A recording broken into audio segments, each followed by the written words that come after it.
Alright, so here's the majority of the boxes for the freight cars. Passenger cars in the yard, they're next. But as you can see, I got the steamers running. And you may notice that there's lights on, headlights on 765 and 3751, but not 844. So these are actually all on a train.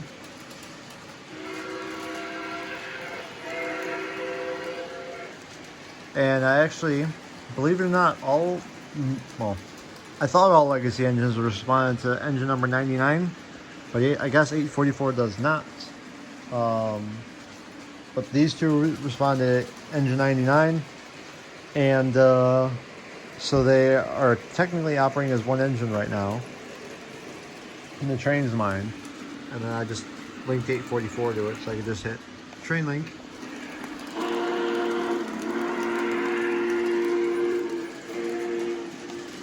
Go back to the rest of the train, just like that. So I'm just kind of letting everything run here because I don't want to put anything away that hasn't been run, and I want to make sure the track is cleaned up because I did some erasing here after I put 2010 in the yard. It was getting a little warm, so I decided it was done. And I gotta let the passenger cars cool down here a little bit before I start putting them in styrofoam. So I'm gonna switch one of them onto the inner loop here. It's probably gonna be 3751 to 765, probably 3751, just so they could both loops get exercised and everything will be all good. Yeah, the steamers don't really have any issues with, you know, gaps or anything, but I think that's just because they have a larger wheelbase. So yeah. All right.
Okay, so the train just shorted out, nothing was derailed, and now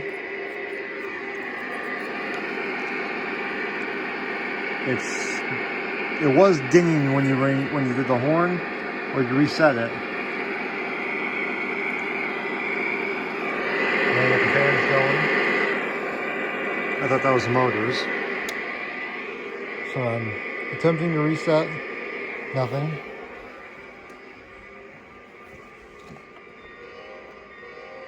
I think this is a conventional mode.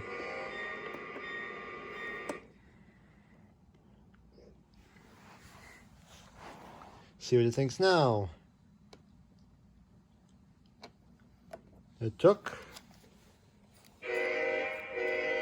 That was an interesting one. I've never seen that before, because it was, every time I pulled the horn lever down, it would ring the bell. And it was in conventional mode, I guess. But when I throttled the wheel up, the sound's throttled up. It's a very interesting locomotive.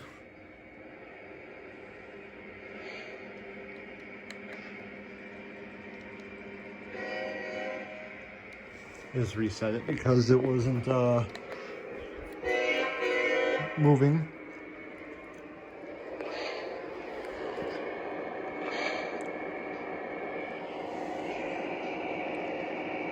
Oh, come on, there you go. Give it a little help. Oh my, shell's pretty warm, so I think this is going to be its last lap. Unless it just fixed itself out with the speed problem.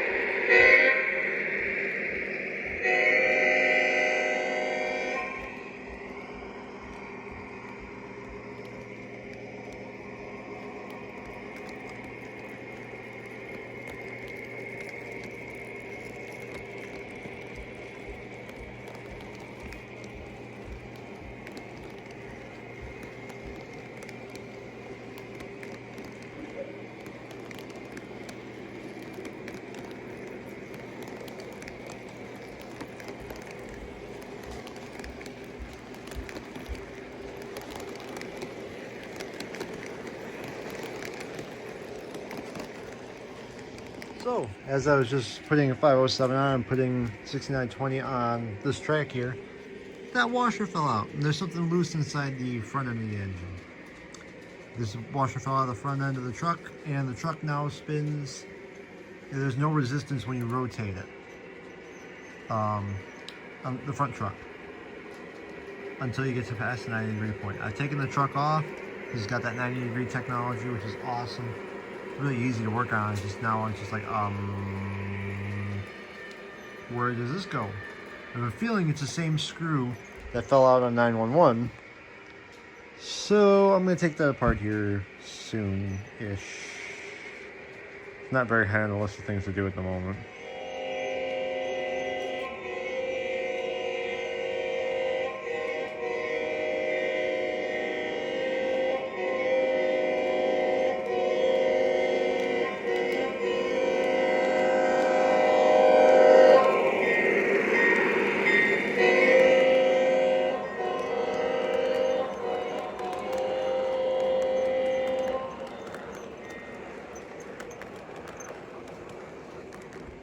It's a new one.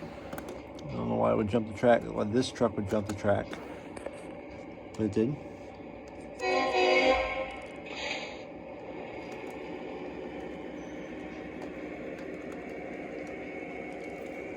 All right, so now let's go for about, all right, so we just hit 23 speed steps and then we're back to a normal speed. A little lurchy still, but not nowhere near as bad as it was. But yeah, this is 27 speed steps now. It goes about the same speed, about 5 speed steps. It's really annoying, and I mean, that's why I don't run it very often. All right, I'm gonna read it off as I'm slowing down. We're in the 50s, 40s, 30s, 20s, and 23, 22, and there it is. The speed up, 10, 5, 1, yeah. Speed control is not what it should be. I mean, I have an engine that's pretty much, that's older than this one, that's legacy, that's 844. So I know it's not just old legacy. So I gotta get this thing checked out. But now I'm gonna do one speed step.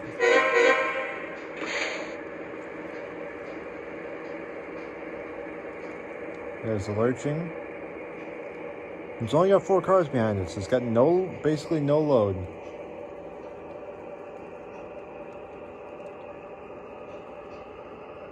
And that is one speed step.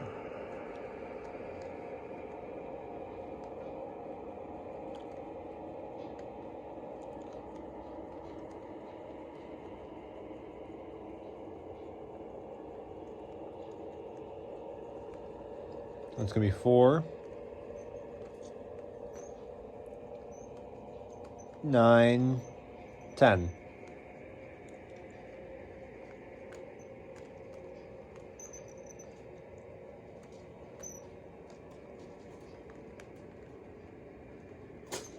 Oh, just jumped the track.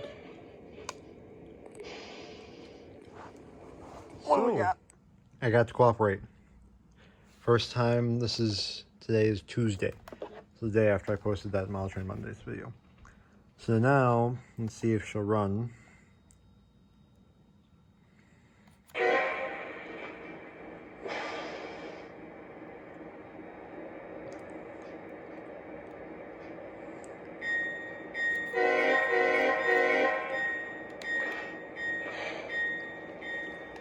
Takes off like a rocket. That's 3 speed steps, but double what it should be doing.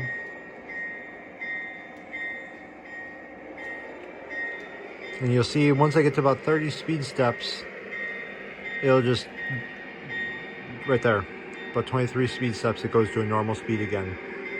And now, it's a normal engine.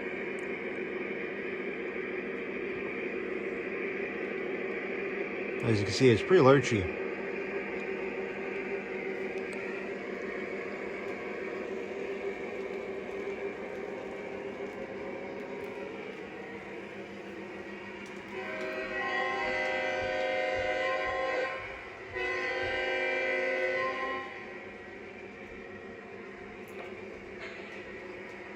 Power coupler works.